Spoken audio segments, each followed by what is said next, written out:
Welcome back to DRX Lalit YouTube channel. तो पिछली class में हमने पेप्टिक अल्सर में यूज़ होने वाले ड्रग्स के नेम पढ़ लिए थे। तो आज हम एंटीमेटिक्स यानी जो उल्टी और किसी वॉमिटिंग के समय, नोज़िया के समय यूज़ होने वाली ड्रग, कौन कौन सी ड्रग प्रोवाइड की जाती है उसे एंटीमेटिक ड्रग बोलते हैं, वो स्टडी करेंगे। The drug are use to treat vomiting and nausea are called antiemetic. जो ड्रग वॉमिटिंग और नोज़िया को ट्रीट करने में यूज़ होती है उसे एंटीमेटिक ड्रग कहते हैं। ठीक है। क्लासिफिकेशन कौन कौन सी एंटीमेटिक ड्रग होती है। सबसे पहले एंटी कोलिनर्जिक ड्रग, जो कौन कौन सी है। हाइजोसिन, डिक्लोफिलाइन। ठीक है। सेकेंड H1 एंटी हिस्टामिन, जो कि ये प्रोमेथाजाइन, डाइफ्लेहेड्रामीन और सिस्क्लिजिन। ठीक है। थर्ड न्यूरोलेप्टिक कौन कौन सी है। कोलेरोपिलोजोन, डोम्प्रेमेडोन। ठीक है। फिर फोर प्रोकाइनेटिक ड्रग कौन सी है। मेटोक्लोप्रेमाइड और डोप्रेमाइड। ये सब इसके क्लासिफिकेशन है एंटी हिस्टामिन ड्रग के। आगे हम पढ़ेंगे इसके कॉन्ट्रा इंडिकेशन, मतलब ये ड्रग कॉन्ट्रा इंडिकेशन मतलब किस किस डिजीज कंडीशन में नहीं देनी चाहिए। ठीक है। H1 एंटी हिस्टामिन ड्रग है ना, लंग्स प्रॉब्लम अस्थमा के पेशेंट को नहीं देनी चाहिए, क्योंकि ये वॉमिटिंग के समय उस पर इफेक्ट करता है, जिससे कि अगर लंग्स प्रॉब्लम से कोई रिलेटेड पेशेंट है या अस्थमा से रिलेटेड, तो उसके लंग्स में प्रॉब्लम हो सकती है, जिसके उसको और भी ज़्यादा कुछ प्रभाव कर सकता है उसके शरीर पर। सेकेंड प्रोकाइनेटिक ड्रग होते हैं ना, लिवर डिजीज़ के पेशेंट को नहीं देते हैं, क्योंकि ये लिवर पर इफेक्ट डालती है, तो ऐसे पर्सन को नहीं देनी है जिससे लिवर पहले से मतलब किसी इन्फ्लामेशन से जूझ रहा हो। थर्ड है 5-HT एंजियोस्ट, जो जिसमें ओंडास्टेरोन और गेरिस्टोन होती है। ओंडास्टेरोन तो मोस्ट कॉमन है, जिसे 5-HT एंटागोनिस्ट ड्रग बोलते हैं। फिर third sixth adjuvant anti emetic drug में डेक्सामेथासोन और बेंडाजोपिन्स होती है। ठीक है। हम फार्माकोलॉजी एक्शन पढ़ते हैं। That work on nervous system and block the signalling to the vomiting centre medulla. जो आपका मेडुला ऑब्लिगेटा होता है, जो वॉमिटिंग के लिए सिग्नल प्रोवाइड करता है, उसको ये ड्रग ब्लॉकेज का काम करती है, जिससे आपके बॉडी को पता नहीं चलता है कब वॉमिटिंग करनी है। ठीक है। ये ब्लॉकेज कर देता है नर्वस सिस्टम के मेडुला ऑब्लिगेटा को, जिससे आपकी बॉडी को पता नहीं चलना वॉमिटिंग होती है, जिससे आपका शरीर वापस रिलीफ मोड में आना शुरू होता है। इंडिकेशन कौन कौन से हैं। They are use to treat vomiting के लिए यह यूज़ होती है। ट्रीट नोजिया के लिए, to treat motion and sickness, motion person या सिकनेस पर्सन को यूज़ होती है। अब इसके डोजेस पढ़ लेंगे, कौन कौन से डोजेस है। हाइसोसिन 200 से 600 mg सब क्यूटेनियस रूट से देना उसको। ठीक है। डिक्लोमाइन 40 mg उसको प्रोवाइड करना ओरल। Promethazine 25 mg। फिर क्लोप्रेजाइन 25 mg। फिर डोप्रेमाइडोन 10 mg। ओंडास्टेरोन 18 से 60 mg इन डिवाइडेड डोज मतलब मॉर्निंग और इवनिंग से में इवन 88 mg का 2 डोज देना है, डिवाइडेड। ठीक है। आगे हम हाँ, लैक्सेटिव मतलब कॉन्स्टिपेशन, ऐसी ड्रग जो कि कॉन्स्टिपेशन में यूज़ होती है। कॉन्स्टिपेशन मतलब कब्ज के समय यूज़ होने वाली ड्रग, उसे लैक्सेटिव ड्रग बोलते हैं। They are drug used to treat constipation are laxative. Constipative में यूज़ होने वाली ड्रग को लैक्सेटिव ड्रग बोलते हैं। ठीक है। They drug made the stool soft and increase the bowel movement and easy to pass through. ये बोवल मूवमेंट को बनाए रखते हैं और इजी टू पास करने स्टूल में प्रोवाइड हेल्प करते हैं। ठीक है। थर्ड क्लासिफिकेशन कौन कौन से। बल्क फॉर्मिंग में स्टूल सॉफ्टनर करते हैं स्टूडेंट। बल्क फॉर्मिंग में ब्रेन और प्लिसनिल पर इफेक्ट डालते हैं। स्टूल सॉफ्टनर में डोज होता है, जो कि लिक्विड पैराफिन, जो को IV से प्रोवाइड किया जाता है। स्टूमुलेट में सेना या कैसनिन और कास्टर ऑयल होता है, जो उपयोग होता है।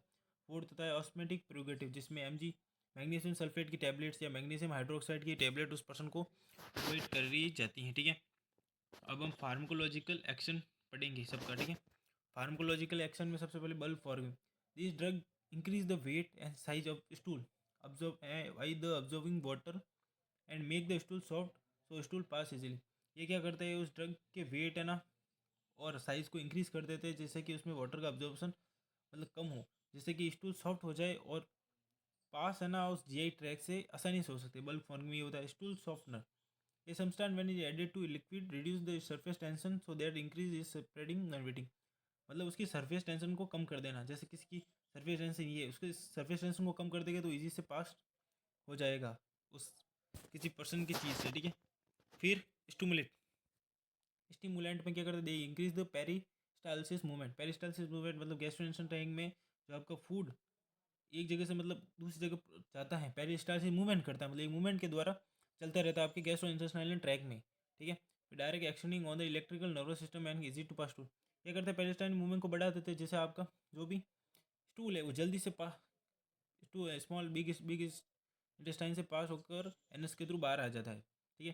फिर आइसोमेटिक प्रोग्रेटिव ऑब्जर्वेशन वाटर फ्रॉम बॉडी और the water in stool, observation provide कर देता है बॉडी में, ठीक है। फिर आगे ड्रग हम डोजेस पढ़ते हैं, कितना क्या डोज उस पर्सन को देना चाहिए। जैसे प्लीजली में तो 16 to 15 mg, ठीक है। स्पेगुलो है तो 3 to 16 mg, डॉक्स्टस है तो 100 to 400 mg पर डे उसको प्रोवाइड कराना।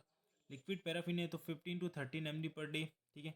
फिर सेना है तो 10 to 40 mg at bed time, उसको बेड टाइम देना चाहिए, डे में नहीं देना चाहिए, क्योंकि ये ड्रग है ना, मतलब स्लीप में बहुत ज़्यादा इफेक्टिव होती है, ठीक है। मैग्नीशियम सल्फेट जो कि मोस्ट कॉमन यूज़ होती है, जैसे 5.15 ग्राम इन 150 ml वाटर, आपको 150 ml वाटर में 5 mg उसको मैग्नीशियम सल्फेट के साथ पिला देना है इन नाइट, न कि डे में, ठीक है। अब एंटी लक्सेटिव मतलब लक्सेटिव ड्रग पढ़ ली हमने। अब डायरियल ड्रग के बारे में स्टडी करते हैं, डायरिया में यूज़ होने वाली ड्रग कौन कौन सी होती हैं, ठीक है। तो एंटी डायरियल ड्रग, पहले डायरिया क्या होता है वे भी पढ़ लेंगे। The drug are use to treatment diarrhoea are called anti diarrhoeal drug, ठीक है। जैसे डायरिया में यूज़ होने वाली ड्रग को एंटी डायरियल ड्रग बोलते हैं, ठीक है। डायरिया क्या होता है, किस कंडीशन को आप डायरिया बोल सकते हैं, ये स्टडी करते हैं। Condition which patient pass stool loose watery stool more than 3 time, अगर कोई पर्सन डे में 3 बार, 3 से ज़्यादा बार स्टूल पास आउट कर रहा है, 3 या 3 से ज़्यादा, तो उसे हम डायरिया बोलेंगे, उस कंडीशन को डायरिया बोलेंगे। डायरिया 2 टाइप्स के होते हैं, एक्यूट एंड प्रोलॉन्ग डायरिया, ठीक है। Acute diarrhoea, prolong diarrhoea. Acute diarrhoea if diarrhoea continues for 1 to 2 days, अगर डायरिया 1 to 2 days तक कंटिन्यू रहता है तो उसे एक्यूट डायरिया बोलते हैं। प्रोलॉन्ग डायरिया होता है मोर देन 2 days कंटिन्यू, 2 दिन से ज़्यादा, अगर या 2 दिन या 2 दिन से ज़्यादा ही चल रहा है डायरिया तो उसे प्रोलॉन्ग डायरिया बोलते हैं। हम डायरिया की इटोलॉजी पढ़ लेते हैं, क्यों मतलब कारण क्या है कि डायरिया किसी पर्सन को होता है, ठीक है।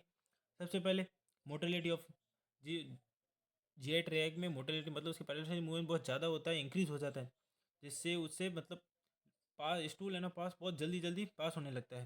फ्लूइड ऑब्जर्वेशन डिक्रीज, फ्लूइड का ऑब्जर्वेशन डिक्रीज होता है, जैसे कि स्टूल है ना वाटरी हो जाता है, जिससे बहुत ज़्यादा डायरिया हो सकता है। Loss of water and electrolytes in the body, sodium या मतलब जो भी केबल्स की कमी से डायरिया हो सकता है पर्सन को। अब क्लासिफिकेशन, कौन कौन सी ड्रग प्रोवाइड करनी चाहिए, एंटी मोलिटी एजेंट है, जैसे drug use the molality of intestinal, morphine है, कोडाइन है, लोप्रोमाइड है। लोप्रोमाइड मोस्ट कॉमन होती है यूज़ होने में, ठीक है।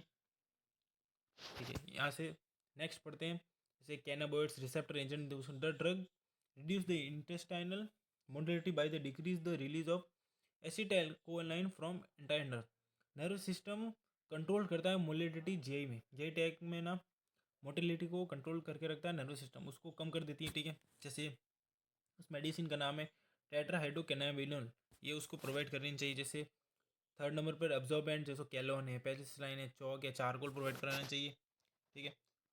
फोर्थ नंबर पर एंटी स्पोसमिक एजेंट आते हैं, जैसे डिक्लोफिन है, मेब्रेविन है। फिर फिफ्थ नंबर पर एंटी माइक्रोबियल एजेंट है, जैसे हमारे शरीर में कुछ माइक्रोबियल जैसे लैक्टोबैसिलोफिलस है, बिफिडोबैक्टीरियम है, जो कि हमारे जीआई ट्रैक में इंपॉर्टेंट है, उसको बनाए रखने का काम करते हैं। जैसे ड्रग जैसे रिफेक्समीन और सिफ्लोफ्लेक्सिन मोस्ट कॉमन यूज़ करते हैं, ठीक है। प्रोबायोटिक ड्रग प्रोवाइड करते हैं, they are good bacteria of large intestine are storage, जैसे लैक्टोबैसिलस है और बायोफिरोड्रम। लैक्टोबैसिलस एंटीबायोटिक बाहर से प्रोवाइड करते हैं उस पर्सन को, जिससे कि उसका जो स्टूल लूज पासिंग का जो है डायरिया कंडीशन है उसको ठीक कर सकते हैं जल्दी से जल्दी। अब इसके डोजेस पढ़ लेते हैं, कितना क्या प्रोवाइड करना चाहिए। जैसे कोडाइन को 600 mg TDS, लोप्रेमाइड को 4 mg या 2 mg आफ्टर पर मोशन उसको प्रोवाइड कराना चाहिए। प्रोबायोटिक इकोनॉमी को 250 mg और कैलोइन है 252 mg after loose motion provide करना चाहिए। Methyl cellulose 2 tablet 100 mg with 0.2 of water.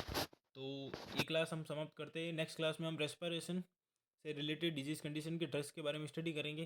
तो thanks for watching and please subscribe to my channel. Thank you.